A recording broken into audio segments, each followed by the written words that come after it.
Hello and welcome back to the Full Figured Interviews, where we talk to some of the incredible people in our Full Figured community.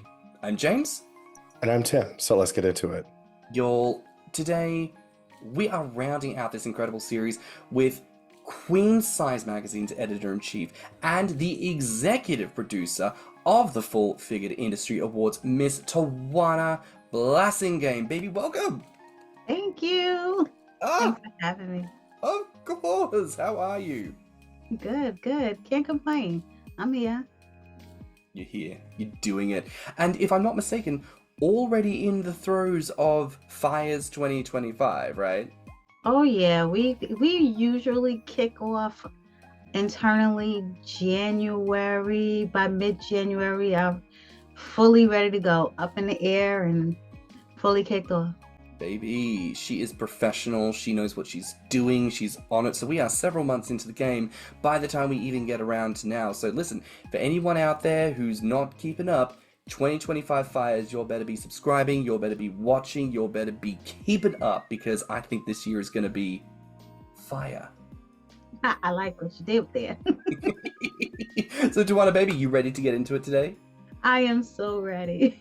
Yes. Okay. Well, listen, first things first, and I know we ask this question with everybody, and I feel like at this stage, if people don't know who you are, like, again, people, what are we doing here? But just for anyone who, in the interwebs, in the YouTubes, who may not, for whatever reason, have come across you before, what is the first thing you would like viewers to know about you? I guess the first thing is my most important job is I'm a mom of 2 boys. So that is my most important job. So that's the first thing I want people to know about me. What does that mean for you, like, as a working professional mother of 2, like, that is the source of your pride? Like, how do you feel like motherhood is shifted for you over the years? So I have my oldest son is going to be 26 in June. My youngest son is going to be 17th, actually on the 29th of this month, March 29th.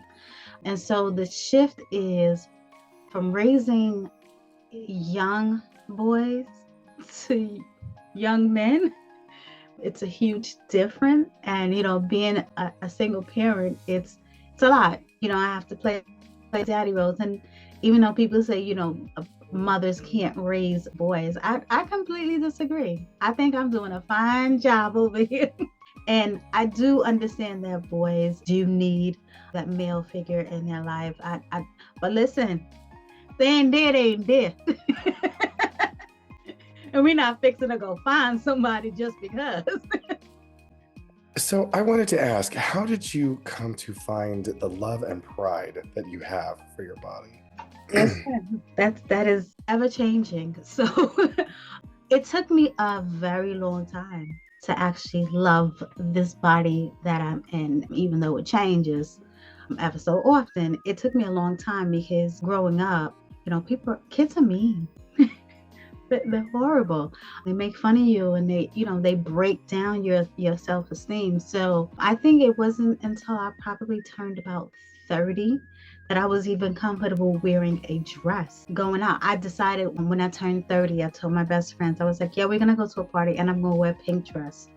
I hated the color pink and I did not like dresses, but it was a shift for me because I wanted to do something different. I wanted to learn to love Tawana and everything that she had to offer. And so probably by about the age of 30 is when I really started to really look at myself in the mirror and just like break down the things that I did not love about myself and just really understanding why I did not love those things. And then coming to introduce myself to Tawana again. So probably about 30 years old, I was when I really stepped out of my shell and just started to learn to love me, because it was a process. It didn't happen at 30. It just started at the age of 30. And I can completely identify with that. I'm still there, Yeah. Still there. It's a lifelong journey, but that really resonated with me because it was around 30 that was happening for me as well. When I was, I had kind of been in a no man's land prior to that, like uncertain of what category I was going to fit into, what role was I going to play in society and all of that, and like how am I going to love my body changing all the time, and whether it's heavier or smaller, it's like I totally get it. I wish that it would have happened sooner. I'm very envious of people who arrive at these conclusions in their 20s. True. True. But I'd also like to know, what is your relationship with some of the different terms and euphemisms that we use for fat, like, thick, curvy, voluptuous, and is fat itself a triggering word for you? Me personally, Yeah. it is, and it should not be. And the only reason why is because anytime the word fat was used towards me was in a negative way.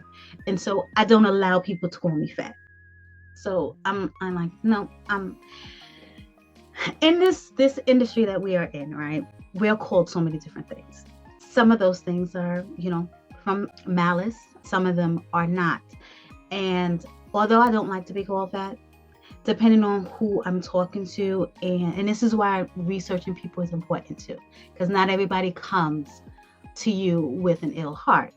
And so if I know that there is a fat activist out there and they use the word fat, if I'm talking to them and they say it to me, I'm not going to be offended by it.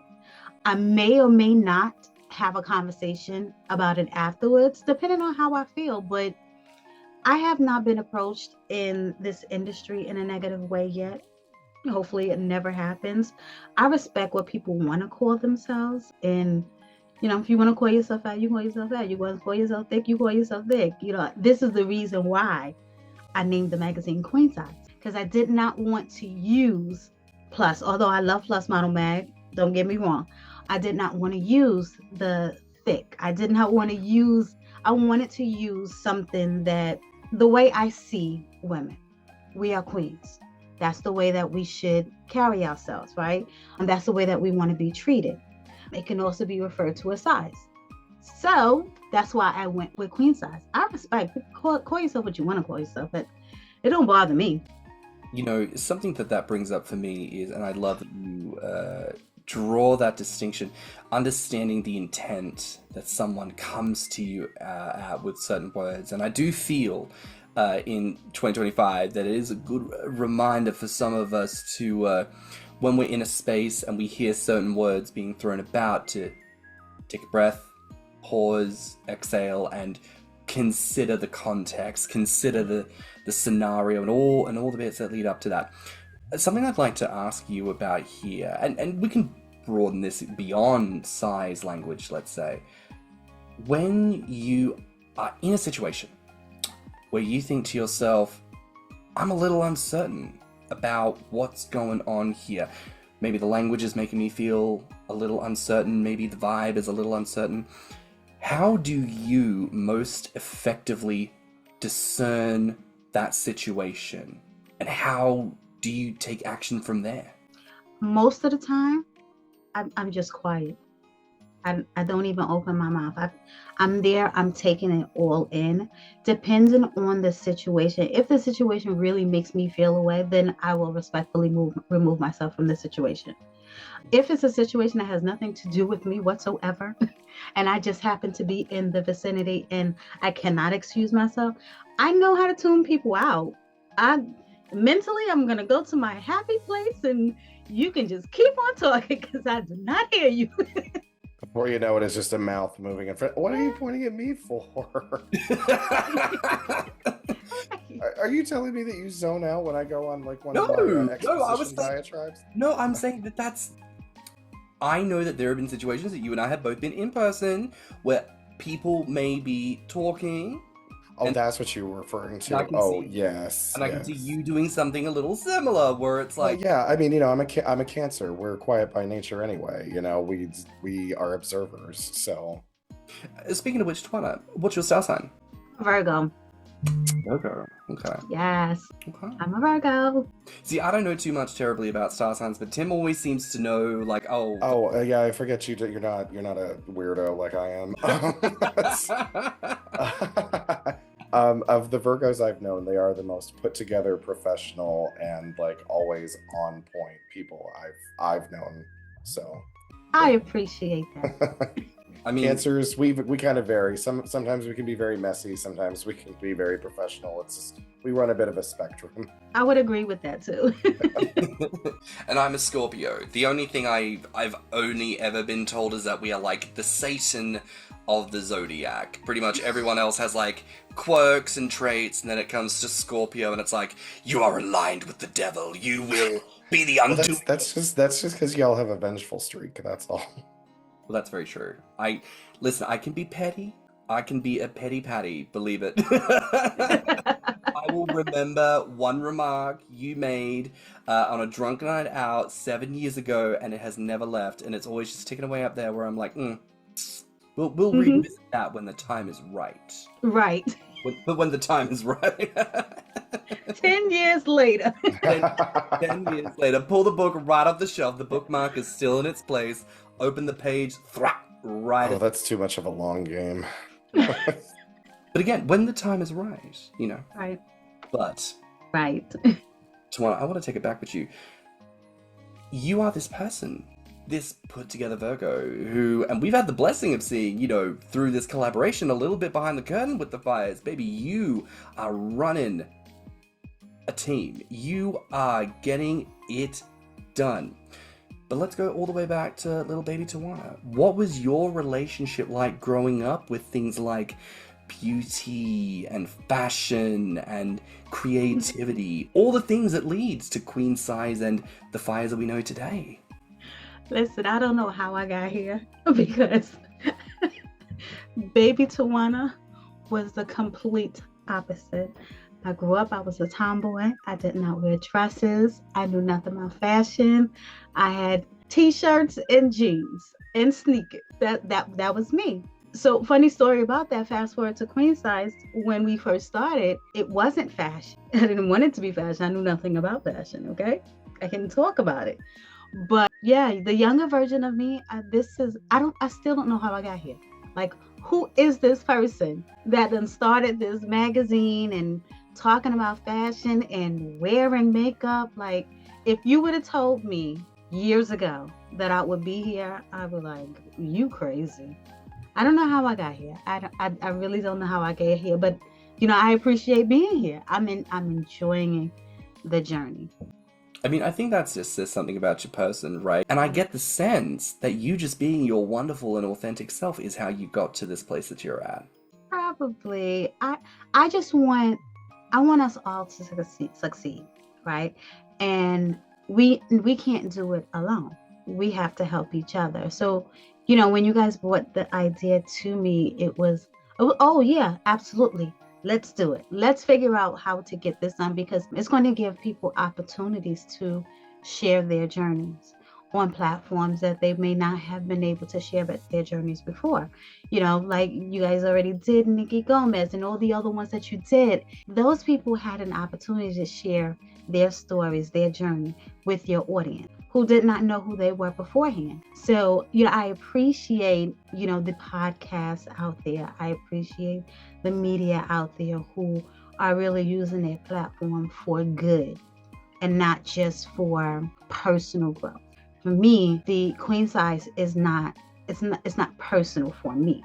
Personal in the sense that, yes, I want it to succeed. Yes, it is my baby. Yes, it is my job to nurture my baby and to make it grow. But the platform itself, it's not about me. It's about everybody else. You know what I mean? The Full Figure Industry Awards. It is not about honoring me. It is not about me at all. It is about honoring the movers and shakers in the industry, the pioneers who have paved the way for me to do what I'm doing today. So, you know, I appreciated the collaboration. I can't tell you how amazing I thought the idea was. I was like, this is brilliant. This is brilliant. Thank you for doing this. We're bringing it to us. So yeah, I'm a super chill person. People say, you know, when they ask the question, I'll name one thing that people will be surprised about. I am goofy as hell. Okay? I am goofy. I love knock jokes. I mean, you can tell me the corniest knock joke, and I'm turning purple. I'm goofy. I love to laugh. I love to have fun. And at the same time, I love to live out my purpose in helping people, whatever capacity that may be.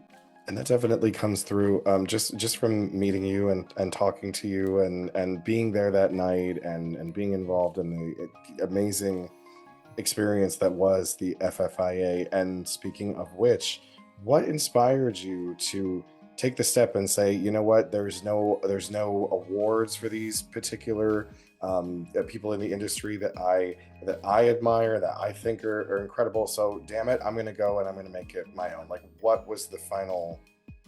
I don't want to say straw that broke your back, is like, but I'm trying to think of a better euphemism. What was the thing that, like, what was the launching step for you? So it all started with an interview that I saw with Leslie Jones when she did the interview where she was looking for people to dress her for the red carpet. And she came out and she was like, nobody wants to dress her because of her size. And I was like, that is horrible. That's horrible.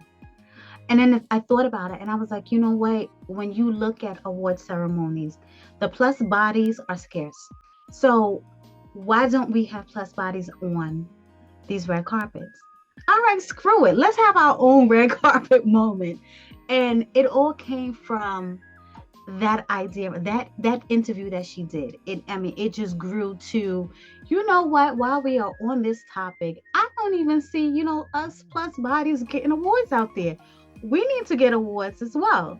And then I thought about, the shows that I have gone to, all the shows, and I'm like, I ain't seen none of these people getting awards either. Why can't they get awards? I'm like, okay, well, somebody's gonna have to do it. Let's do it. And I'll never forget, I brought it to my cousin Corey. Well, I brought it to Phil first. Let me not say that. Brought it to Phil first, and I said it to him. Now Phil is, when I bring an idea to him, he is going to ask me every question from A to Z and then Z to A again, right? And then a couple of months later, he's going to come back and ask me these same questions just to make sure I really want to do this. And so when I brought the idea to him, the questions came. And I think this time I had most of the answers to the question. I almost try to be ready when I have a conversation with him. So, and then my cousin is in production. So we drove to Pennsylvania in his house, brand new house. He had no furniture. We were sitting on the floor and we had this conversation and he was like, it's an amazing idea.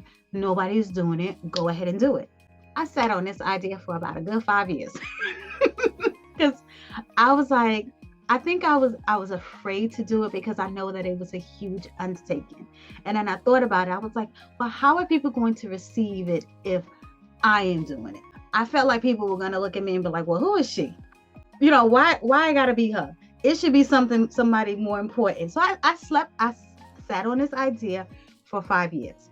I mentioned it to another friend of mine and he was like, oh no, you have to do it. And I was like, all right, yeah, well, we're going to do it, right?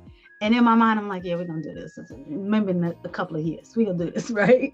And then we had this holiday party and he forced me to put it out there. Once you put it out there, you can't take it back, right? And so I made that announcement at our holiday party. And that year in November 2019, well, the following year, because the holiday party was in December of 2018. November 2019, we had our first show. I also, you've said before in an interview, you said that this industry is all about support, and that support isn't always financial. And even if it's not supporting your product, it's supporting your industry.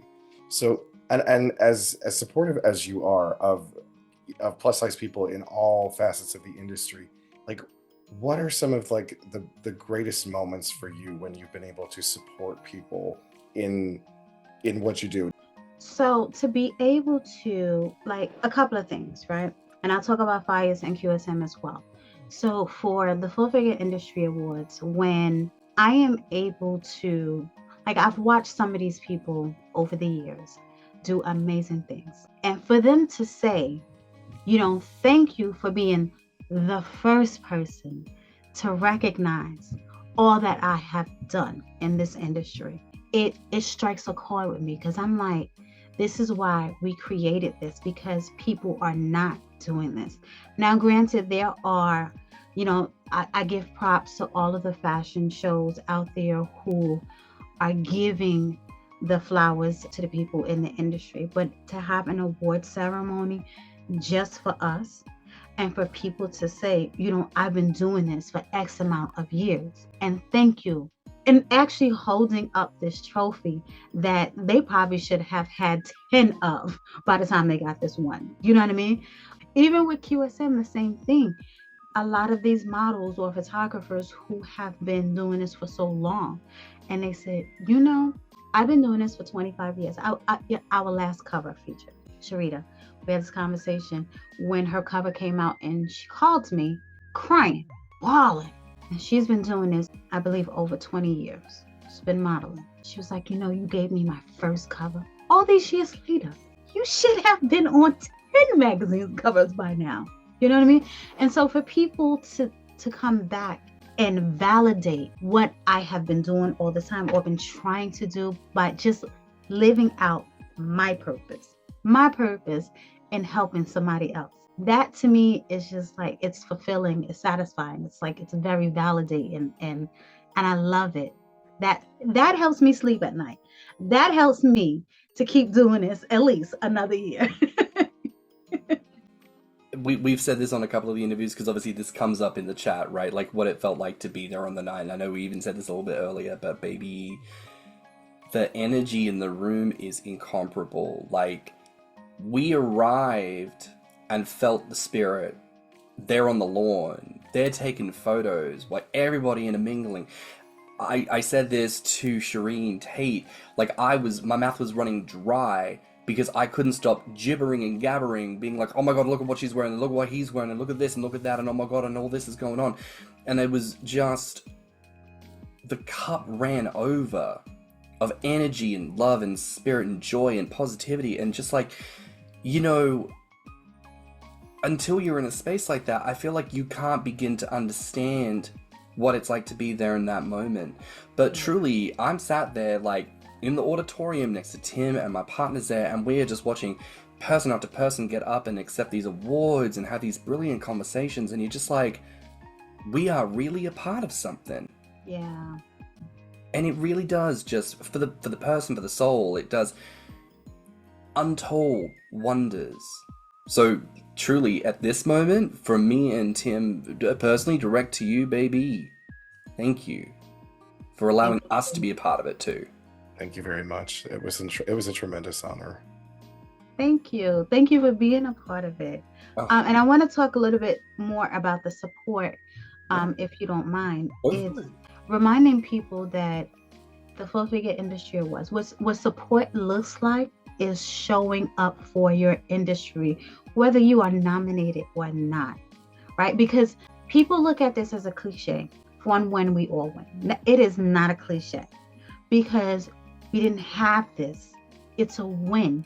Show up and support your industry. Show up and clap for your fellow models, your fellow photographers, whether you were nominated or not, whether you took home a trophy or not. And I start every show by saying this.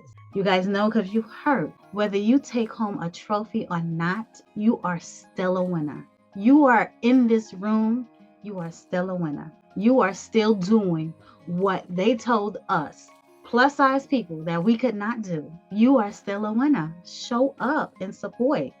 And then our support doesn't even always have to be spending money, right? So, I know a lot of people I can't support every boutique out there. I can't support every designer out there.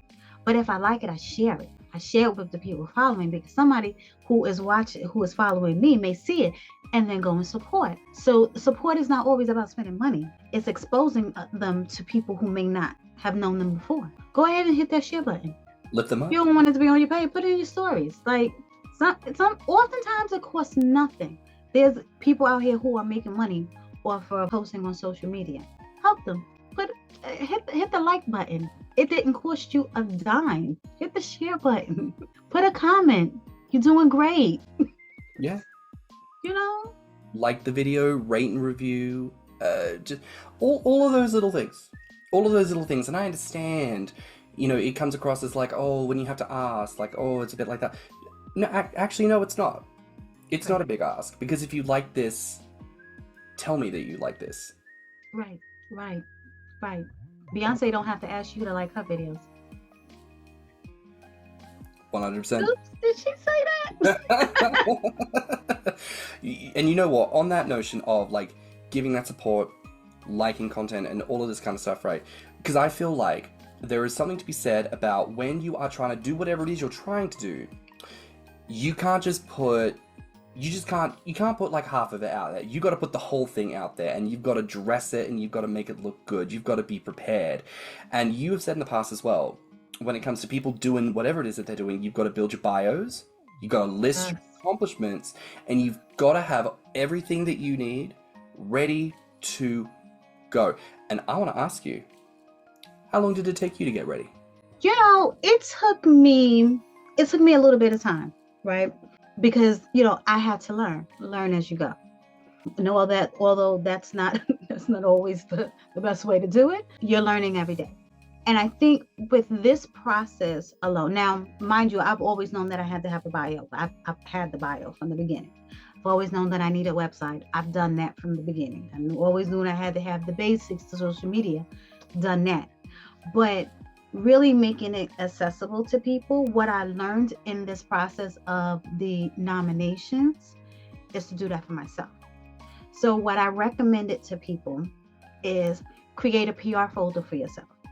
One of the things I totally dislike is when people invite me somewhere or they honor me, whatever, and they go and pick a photo offline. Like, ask me. Ask me which photo I want to use, because I don't want to use that one, because that photo is not good for this occasion. You know what I mean? So what I've done was I've created this PR folder for myself. And in that PR folders, I have images that are approved for use. I have my bio. I have my accomplishments, you know, any of the awards that I have received is all in there. So if you ever want to write any story on me, my PR folder is right there. You have images that you can use. You have my bio. You have all that good stuff. And so this process of the nominations and submitting stuff that you want to be considered for the judges, by the judges, is, I recommend, don't just do that for this. Do it one time and keep it for yourself. Use it for future use and keep adding to that. So when people want, hey, can I get your headshot? Sure. Here's my PR folder. It's okay. Well, Phil takes all my images anyway. I have photo releases already in that PR folder as well. So everything is there for use. If somebody wants to do any write-ups or any interviews or whatever on you, I recommend people do that. And then taking it back to business 101, just be mindful of your email addresses, be mindful of your social media names, be mindful of your website, all that stuff. Your business should be cohesive. If I am Queen Size Magazine, I should not be queensizemagazine.com. My email address is plusgirls@gmail.com. My Instagram is Tawana_something. My Facebook is this, that, and the other. If you meet somebody in the elevator, you know the whole elevator speech. Hi, my name is Tawana. I am da-da-da-da-da-da-da-da-da. Okay? They are going to remember what you do. 9 times out of 10, they're not going to remember your name. They're going to remember that business name. And then they're going to put it into Google, because I don't remember what her name was. Let me go put this in here. And it should be very easy for you to find. What we find in nominations now, we send out our nominations of the emails. And what did we receive? Probably about 30% of those emails bounce back. So we kind of wanted to pivot here for a minute and go to something a little bit different. So some of the interviewees have submitted their own questions for us to ask you.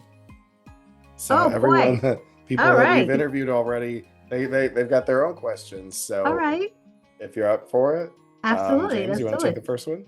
Sure, let's get it crack-a-lacking. So the first one comes from Molly Hopkins of Livy Ray Lingerie.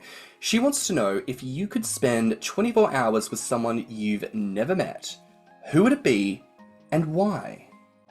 You would have asked me this a year ago, my answer would have been different. I think my answer this year would be Tyler Perry. And the reason why is because I am so intrigued by the way he thinks. First of all, I'm inspired by his story. But I'm intrigued with, I want to know, how does he come up with these stories that he comes up with? Because his movies and his plays, there's some truth behind all of it. And he said it. Most of the stuff that he put out, it is inspired by something. And I'd love to have a conversation to find out, how did you finally make that first step? How did you step out of your own skin, your own failures, as he calls it, and said, this is what I'm going to do. Not this is what I want to do, this is what I'm going to do. Because I remember the first play, when he talked about his first play, he said it was a hurricane and not a lot of people showed up. And so of course he lost a lot of money. But most people will stop there and say, oh, this is a sign from God. I'm not supposed to be doing this, right? And he took that as a test and he said, no, I'm going to keep doing it. And I'm going to do it different the next time. I'd be intrigued to have a conversation with him. There are some other people I want to have conversations with, but I think he would probably be the first. Well, we're putting out intentions here on this interview here that Tyler Perry, you better be having a conversation with Miss Tawana because she needs to talk to you about some stuff. Oh, yeah. I mean, Tyler Perry, his studios need the fires. So Tiffany Lady T Watson asks, and then this from her perspective, how in God's name did I win Entertainer of the Year? So we don't choose the winners, and I try to tell people that the team doesn't choose the winners. The process is you are nominated by your peers, right?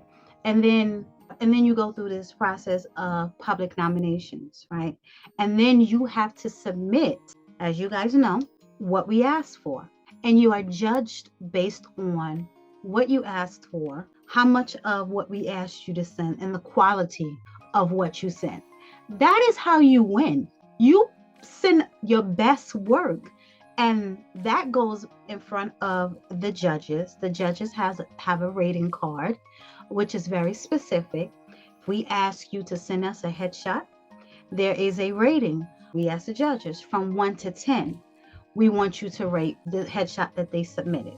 The quality, take off X amount of points if the image was blurry. Take out X amount of points if the image was watermarked. Take out X amount of points if it's a full body shot and not headshot. You know what I mean? So the scoring is very specific. So once they're all added up, that's how we determine who the winner is. So congratulations for sending in your best work.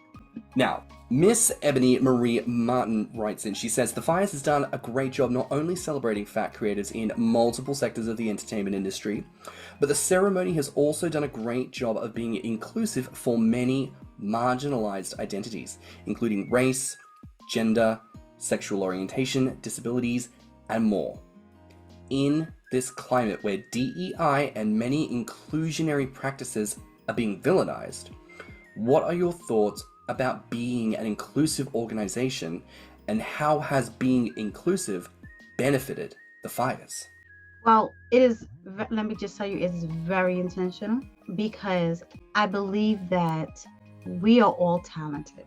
And I encourage people who don't think that they fit in. I encourage people, you do fit in. We're not looking at what you look like. We don't care if you got one leg. We don't care what you do. I don't care what you do in the comfort of your own home. We don't care about any of that. What we are looking for are the best models. We are looking for the best photographers. We are looking for the best designers. That's what we look at. And so I don't want people to feel like, this is a Black show, or this is just for women. Like, I encourage people, all are welcome here. We are very inclusive, and we are very intentional about that.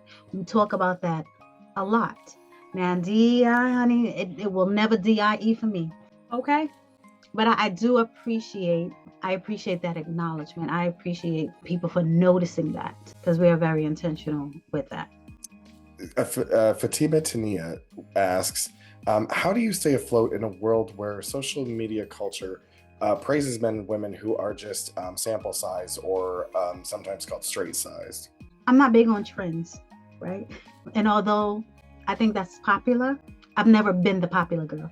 So I don't really follow trends. We went into this with a goal in mind, with the Fires and with QSM. And regardless of what the trends say, regardless of where the trends push you, we are going to stay on that path. So I'm very intentional with that. We start with QSM itself and the FIAs, I should say. When we look at plus size, we're looking at fashion, the fashion standards. With straight size typically stops at a size 6. You are lucky if you get in. You have to be a very small 6. And so for us, we start at size 8, whereas most people start at size 12. But what happens to the size 8s and the 10s? They're just like these missing elements that just floating in the air trying to figure out where they belong. So if you don't belong over there to straight, you belong over here to plus. And I don't really like the discrimination of, well, you're not plus enough. You're plus. In fashion standards, you're plus. And I think that we should all learn to accept each other, regardless of how big or how small you are. We're all plus. Whether you want to acknowledge the fact that you are a plus at a size 12, you are. That is how I see you. As plus, because you shop in the size 12 section, whereas the big sign that says plus. So I mean, we're intentional, and when we talk about the direction of the FIAs, or we talk about the direction of QSM, we're not making left turns. We're going straight. This is the path that we are staying on. We ain't going to the left because the trends say that the size 10s are the most popular. No. I see all of us for who we are. I recognize, I acknowledge us all for who we are, and I include you all.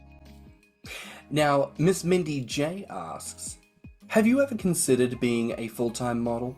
Oh, child, no. What? No, honey, no. Why not? No. That lane, that's a left. Told you I'm not making left turns. That's a far left. I've never considered. I don't have the patience. I praise models. You guys are just amazing. I don't like wearing heels. Okay? I don't like doing makeup. I don't like getting dressed up. So I do it when I go to events. I do it when I have to do a photo shoot. I don't. That's not my thing. I will get fired after the first day.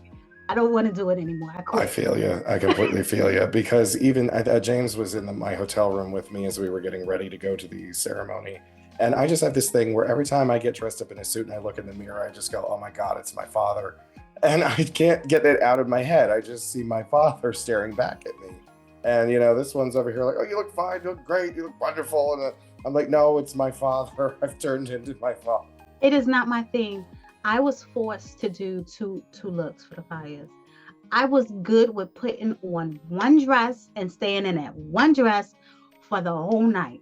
My team was like, no, you have to do 2. They tried to get me to do 3. I was like, listen, it's either 1 or a maybe 2.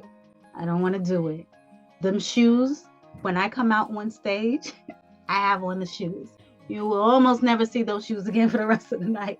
I don't want to do it. I think models are very talented, and that is just, it's not my lane. I don't want to do it. I don't want to walk down the runway. I don't even want to walk down the street. I'm good. I feel like, honestly, if someone ever told me, oh, we need you to do a costume change, and actually this is kind of ironic when you consider that I'm also a part of the leather community, but if someone was like, oh, you have to do 2 outfit changes, I'm like, okay, well, the second one, whatever it is, has got to be like way outlandish. It's got to be egregiously over the top, because I can't think of any other way to do it after that. Occasionally I have to do photo shoot, to update my port. Not my model port, but just, what goes out on the net. And I'll tell you, I may do 1, maybe 2 photo shoots in a year. And you're going to get as many looks as you can out of that one photo shoot. Now, we have aimed to do, I've done a photo shoot with 6 looks, but I promise you, after the second one, I'm over it. I'm over it. I'm like, can we do this another day? And it's like, no, we pay for the studio. Let's do it. And I have to push through. But modeling is not in my lane. You couldn't pay me enough to do it. No, thank you. God bless you. Mindy, was it Mindy that asked that question? That was Miss Mindy J. Mindy J, that is all you, honey. You can have that. You're doing a great job at it too. Well, she also asked, what do you think makes a good model? Oh, that is a layered question. I think a good model, one, understands the business of model, and not just that they have to look cute in clothing. You have to understand that it's a layered business, and you have to respect the business. They are multifaceted. They can do anything at any time, and they are always available. They just understand the business of it. And modeling is a business. There's some people out here just like taking pictures, and that's okay. Do I think that that really makes you a model? Not necessarily. It just makes you a person who likes taking pictures. I just wanted to know, what is your biggest challenge as an executive producer? Dealing with personalities. I don't have a lot of patience. And I say this publicly. I think I have a disability when it comes to patience. I don't have a lot of patience. And so I am one who likes to spell everything out. And so when people don't really follow the instructions, it's like, but I spelled it out for you. And so internally, I'm just like, I don't want to repeat myself. It may just be the Virgo in me and the fact that I don't have a lot of patience. But I think my biggest challenge is probably people who don't follow instructions and people that don't respect my craft. Those are my biggest challenges. But so as the executive producer and eternal headliner for the Full Figured Industry Awards, what does it do for you to have created such an iconic plus size legacy? I don't know. I think I'm still trying to digest it year after year. The whole legacy thing for me is like, did I create enough of a legacy to keep it going? Like, I still question that. Even though internally I'm like, okay, girl, you doing this. But year after year, I'm still like, are people still interested in this? Like, are people going to want to do this next year? I still question that. So I don't know. I think I'm still trying to come to grips with this whole Full Figure Industry Awards thing. Like, am I doing enough? I know I get the pride that I feel when I do it and after I do it. And then when we go into production, it's like, did I do enough last year to make people want to come back this year? You know? So I don't know. I guess I'm still struggling with the whole legacy thing and whether I'm really doing enough. Well, maybe we're biased, but from our perspective, you're doing just fine, babes. Thank you. Now, we need to know, baby, when it comes to food, what food gives you life and what food brings you peace?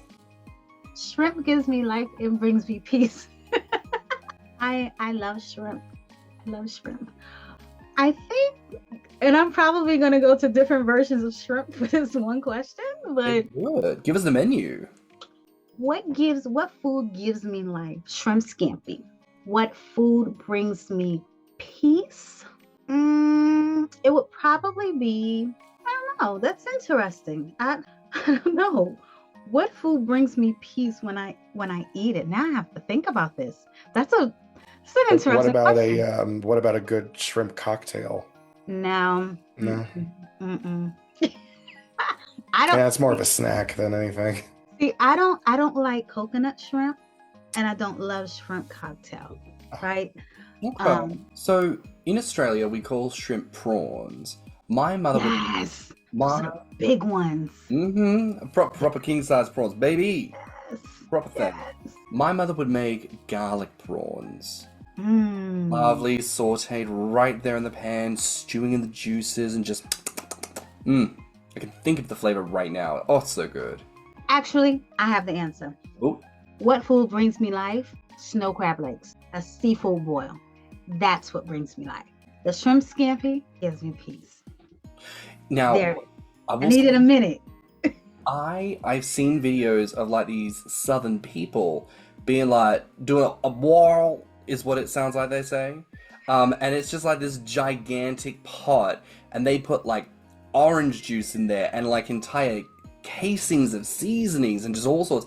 And when I tell you, like when the shrimp and when the crab come out and the lobster and everything, and I'm just like, oh my god, I must have this immediately. The entire barrel, all to myself. It looks incredible. I love. That is my spot when me and my girlfriends go out. We go for seafood boils. Oh, that's wonderful. Now, I know we talked a little around about this in the episode, but we need to ask here officially, what aspects of all things plus size get a little too much shine? And what aspects of all things plus size do we need to see more of? The aspect of plus that I think gets too much shine is sexually implied photos. Not really sure what it has to do with fashion, but I think that gets too much shine. What does not get enough shine to me is the actual fashion. Now, last question of the evening, my love. Yes. What's coming next for you? And what do you want after that? I know what's next for me. And so I'm going to share with you because I have not shared this with anybody. Exclusive! Exclusive! Yes. All right. So what is next for me? I will be launching a podcast soon. Ah!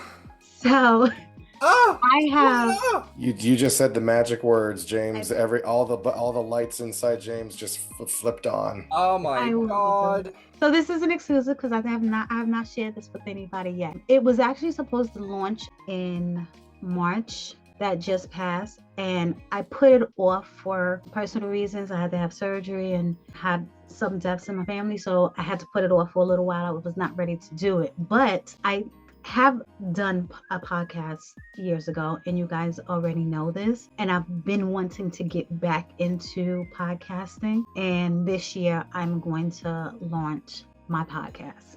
So that's what's next for me. God damn. Well, Miss Tawana, first and foremostly, thank you for giving us that exclusive. That's very exciting. I'm very excited. I think everyone should be so excited, considering everything you have done with the FFIAs, with Queen Size Magazine, the way in which you have influenced so many lives. I think people should be very excited for this next thing. Thank you. I appreciate that. What a fantastic way to wrap up this episode, Tawana. This was amazing. Thank you. Thank you. Thank you for your support. I really do appreciate it. We adore you. You're fantastic. Everything you touch is pure gold. So how could we ever want anything less than to be right there in the thick of it with you and with everyone? Thank you. Now, Thank you. for anyone who is looking to give you a follow and see what you do, and that should be every single one of you. That should be every single one of you. Let's trust and believe that should be every single one of you. Where can viewers find you online?